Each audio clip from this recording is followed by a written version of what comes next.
Hi, my name is Dr. Tim Chartier. I'm an associate professor of mathematics at Davidson College. A lot of times when students are learning math, they can wonder why they're learning it, but they can also simply struggle with the way that they're learning. A lot of kids need kinesthetic learning. They need to be active in what they're doing, or they need more visual content, more than a graph of what they're doing. Performing is a way to do both of those.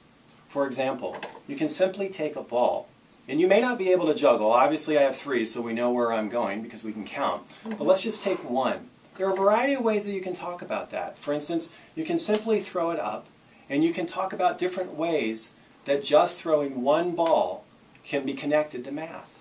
For instance, if you throw it straight up, there's a different mathematical model that you can use versus throwing it over. Some models are more accurate than others. If I switch to mime, I can just take a paper bag and I can open it up.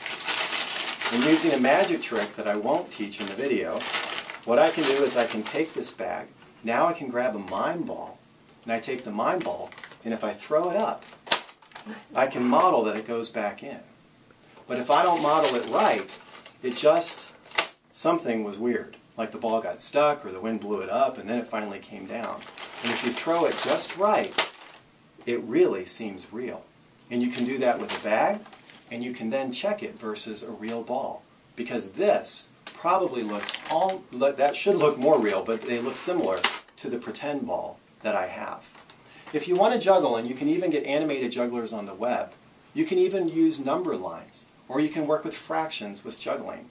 A lot of that has to do with the pattern that's being juggled. This is a standard pattern that a lot of people do. Some people do it under, I do it over, and this is called a 3-3-3, or simply a 3 pattern that you have. If you do that, you can then switch to what's called a 5-1. Why are they called that? That's why you use the number line.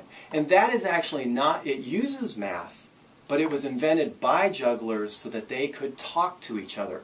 Like a musician writes down the notes. Jugglers literally use that type of 3 pattern.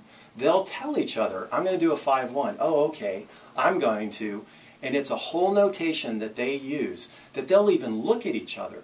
But the best part for students is they can figure out which number patterns are even possible to do, how many balls you need to do it, and all sorts of mathematical manipulations that they can do and then put into a computer and let a juggler juggle the pattern that they just came up with. Do we need to do juggling? Of course not. But there are all kinds of performing arts, from theater to magic to mime, which I work in, to juggling, that can help us teach kids math in new and, yes, believe it or not, entertaining ways. And that's what this seminar will be about.